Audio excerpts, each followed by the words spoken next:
Shut up and play. Hello, I'm Jethro. I'm Lisbeth. You're watching Shut Up and Play. And this is an episode of Games of Yore, where I show you games I used to play when I was probably your age. A long time ago. You think young people are watching this? Well, I think we might be the oldest people in the board gaming community this is at the true. moment. We are aging out of the hobby, but we're going to carry it through. That's right. I'm pretty sure we're older than everybody on Dice Tower. Oh, absolutely. I know we're older than Monique and Levine. Yep. I know we're older than Jeff and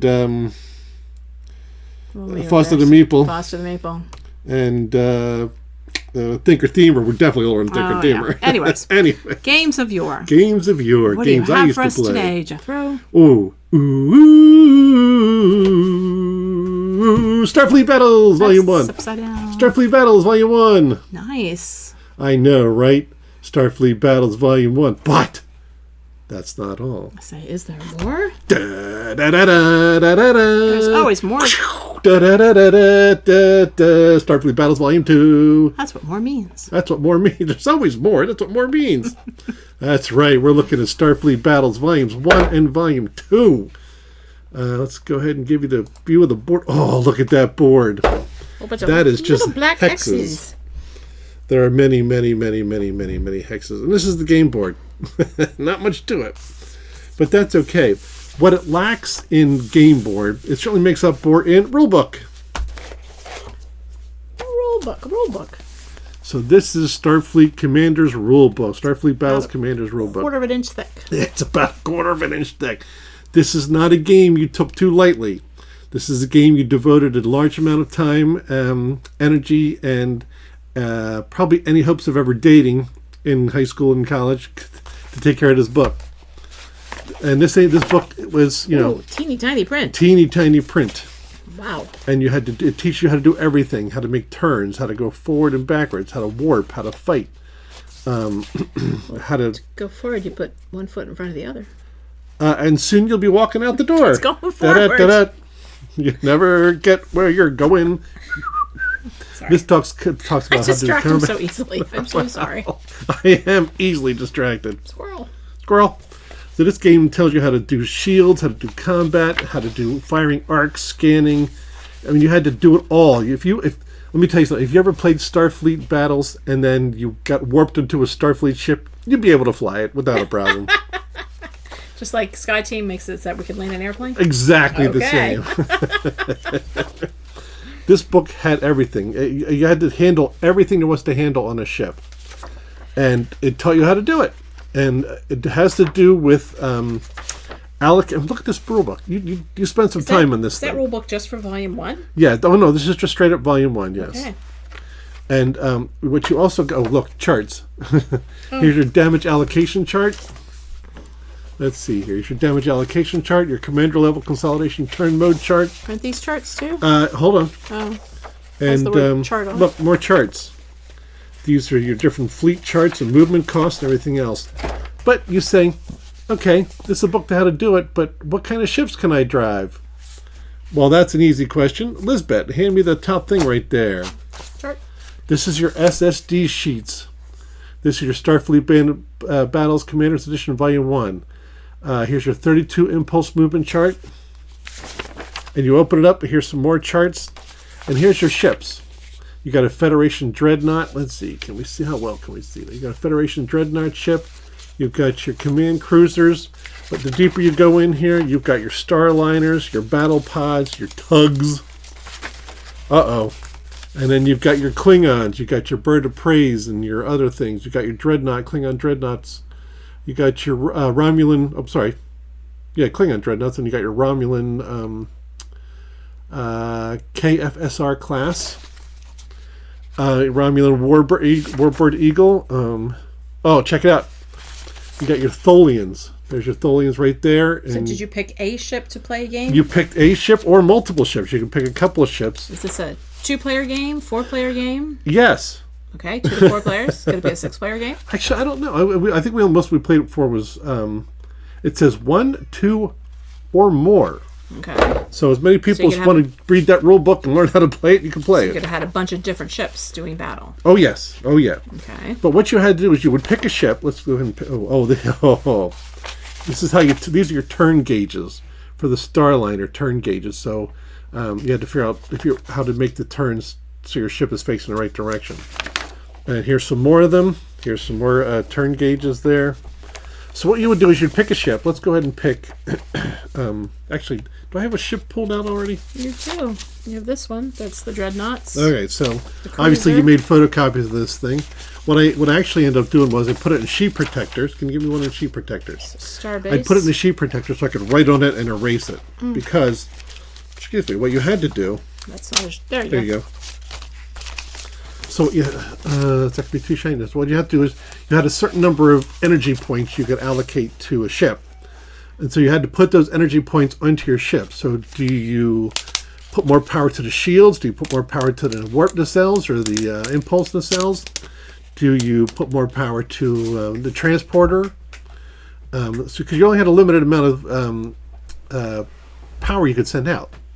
So you would have to figure out how you wanted to do it. And if you're in a battle, you've got to figure out, okay, if I'm going to move here, I want to make sure my shields in the front are set. But if you go straight and they turn and they come at you from the side, you better hope you got some shields set up there too, or you're in trouble.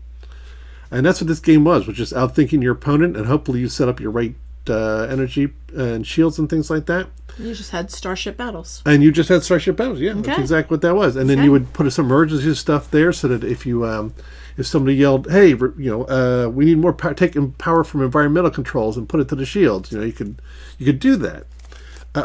If you don't know what that's, to understand what that means, because you always see, I need more power, or take all available power and put it to the forward shields. If you've ever driven a geoprism and you want to pass somebody or get up a hill, you got to turn off the air conditioner. You got to turn off the air conditioner. So you take power from the environmental controls and you put it into the engine. That's very true. And that's what that is. Life that's exactly story what there. that is. Yes, I love that geoprism. That was a good car. That's a good car. I love that car. So anyway, this is what the Starfleet Battles What's Volume the 1 difference looks between like. Volume 1 and Volume 2? What a great question. Oh, okay. But before we go into that, let's take a look at what our ships look like. What do you mean? There's some stuff. Ooh, give me one of those. One of these punch-outs? Uh-huh. So here's their punch-out. Ooh. So here's one of the punch-outs for Starfleet Battles. You don't have it all punched out. No, I don't have it all punched out. I have a lot of it punched out, but I don't have all of it punched out.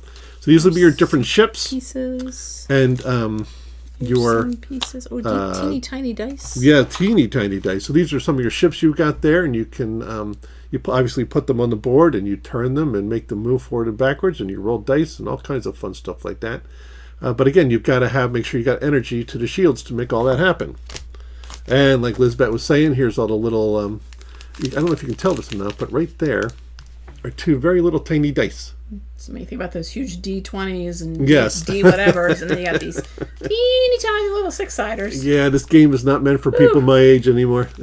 It's meant for people who can actually see what they're looking at. Gotta get the bifocals out to read that dice. Yes, so you can have these massive battles on this battle board. Now, Lizbeth just asked a question. That's an excellent question. What's the difference between Volume 1 and Volume 2? Well, Volume 2 provided us with... Let's take a look, shall we? Volume 2 provided us, first of all, with this... Another rule book. Another rule book. Now, Another rule what book. they were supposed to do with this rule book is you cut it up and you put it into that rule book. Oh. It says if you purchase the box edition, sorry, hold on. That's not what I want. Notice 2 players concerning this volume. You have to have the Commander's Edition of Starfleet Battles, which we do, to make this rulebook any good for you, because you're supposed to take parts of it. For example, pages 5 through 8 of this rulebook Replace. should be placed between pages 14 and 15 of Volume 1's rulebook. Oh. So it sort of spread out some So stuff. it's like an and upgrade. Ding! That's exactly what that was a patch. A patch. This, Patch this is works. how we used to patch things before computers. We just cut them out and put them in. But as you can see, this rulebook is very, very tiny, and it was supposed to assist you in the fixing all the things that were not quite right in rulebook number 1. So it came with this, and it came with Did your... you use the same board? Yep, same board. Okay. It came with this. This is your Starfleet Commanders Edition Annex number 1, and it provides you, it's sort of like a table of contents, basically, is what it is. Provides you what everything is. And then it came with this, gave you a standard sequence of play to tell you how to play the game, what you're supposed to do first and last. There were, let's see here, there is 5 phases. You start with your energy allocation phase, which is what I was talking about, where you put your energy in, and then it moves on through here. And then you have a movement segment and an impulse segment, dogfight resolutions, post-combat, final activities, and record phase. So there's 8 phases, but some of them are divided up into 8 themselves. So there's a lot to do there. And of course you came with new icons. These are completely unpunched. They are unpunched. We didn't play Starfleet Battles number 2. I just bought it because I had number 1, which is a legitimate reason to buy something. Somebody wants to pay a lot of money for an almost mint condition. No. No. No. No. Do you want that 0-point lawnmower? Well, yeah, I do need a 0-turn lawnmower. You're right about that one. They pay a lot of money. I even had the 2 bags it came with. Oh, wow, you do? Yes. So, so that is Starfleet Battles number 2. And then this also came, Starfleet Battles number 2 also came with the Volume 2 ships. So there are a bunch more ships in here. Some Klingon stuff, some Tholian stuff, some more Federation ships. Oops. And here's a giant star base. This is DS9, or we'll call it DS9. I have no idea what it really was. DS9 didn't exist when this came out. No, it did not. STNG did not exist. No, it didn't. Voyager did not exist. Here's an Orion heavy cruiser. So there's a lot of different ships you could have played. You could have played. And yeah, basically you just spend an afternoon or a full day out here in your dorm room playing Starfleet Battles with your friends because girls don't like you. That's just my experience. Well, I'm not complaining that the girls didn't like you. Well, I know you're not. I left you for me. So, and then there's one more thing I have that I found in this box. Could you give me that orange sheet of paper down there, please? Orange sheet of paper. So, this is what I also found in this box. If anybody's not doing anything, Saturday, January 30th, 1988, Wow. would you like to come with me to Creative Conventions, Creation Salute, Star Trek, and Comics? Wow. This is the schedule of events for the Creation Convention that we went to in Philly. And let's see who's going to be there, shall we? I did not go to this one. Yeah, no, I don't think you did went to this one. This was 90. It was 88. So it's before we were married. Yeah. Not a lot before we were married. No, but, I guess not. so noon was Star Trek: The Next Generation. Look behind the scenes. I was a senior in college. Let's see. We were engaged. Yes, we were engaged, actually. The Star Trek blooper reel. See, back in 1988, we had to go to conventions to see blooper reels. Yes, you couldn't you just did. look at them online on the YouTubers. We had to actually go to conventions to watch them. I actually bought a VHS copy of it, and I no idea what happened to it. I think I still have it. It's in a box in the bar with your dad's stuff. Yeah, it's probably it. It's probably it.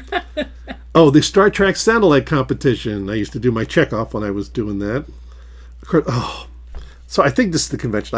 I got up there to do William Shatner or Captain Kirk because they are different. And one of the guests there, I don't remember what his name was, but he was also up there to do it because I don't remember why, but. Dude, before I went on, I was standing next to him, and it was his turn to do his, and he did his, and it was phenomenal. Up until that point, everybody else had sucked, and then this guy comes on here, and he was phenomenal. He was so good, I didn't want to do mine. That's how good this guy was. He's like, you're next to it. Dude, that was too good. There's no point in me even doing it. But that was a lot of fun. We got actors and actresses of science fiction, a slideshow. Click, click. Click, click. Oh, and then, this was so great. They used to do Star Trek plays where they would take a scene from a Star Trek, from an episode, and they would give the folks a script, and they'd go back and practice, and they'd come out and do it. They just pulled people from the audience and showed it to them. That was so good. It was a lot of fun to watch. And then, Jimmy Doohan was there. He was so good. If you've never got a chance to see him at a convention, he was great. Very funny guy. And then, of course, In the Potomac room, basement under the main lobby of the hotel, because let's be honest, back in '88, conventions weren't like they are now. No. You could watch Mud's Women, followed by William Shatner live, except it was really just a video of his convention appearance in L.A. Was he live? Yes. Was he live in L.A.? Yes. Was he live in Philly? No. Was it in Philly or was it in D.C.? No, I thought Potomac it was room would Philly. be in No, D.C. I guess you're right. Potomac room would have been It would have D.C. been D.C. Why didn't you go with me if we were in D.C.? If I was in D.C.? I was a senior in college trying to graduate with my degree. I didn't go and do things. I went to college. Yeah, you were working at the time. You were working in D.C. I was working in D.C. Yeah. And then, so let's see. And then the next day, a lot of the same stuff was happening. Exactly the same stuff was happening. Except Nichelle Nicholas was giving a concert, musical performance by Yore. I did not see that, unfortunately. Well, that is Obviously, I regret that now. I I'm wish sure I'd you gone do. there. And William Shatner live on stage in a rare convention appearance taped in Los Angeles. So he wasn't there again.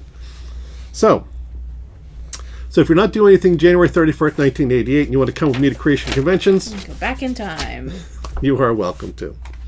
So I took my glasses off so I could read. I can't read with my glasses on, even though they're bifocals. So I bored you long enough with all this nonsense. That's a look at Starfleet Battles Volumes 1 and 2 Commander Edition.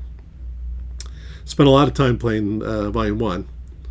And it was a blast. So, Like and subscribe.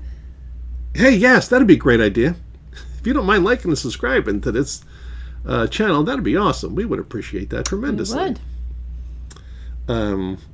We would show our appreciation by thanking you now as opposed to In the future. later in the future. Right. So thank you for subscribing. And on that note, I'm Jethro. I'm Lisbeth. Today's a great day to shut up and play. Bye. Games of Yore! Shut up and play.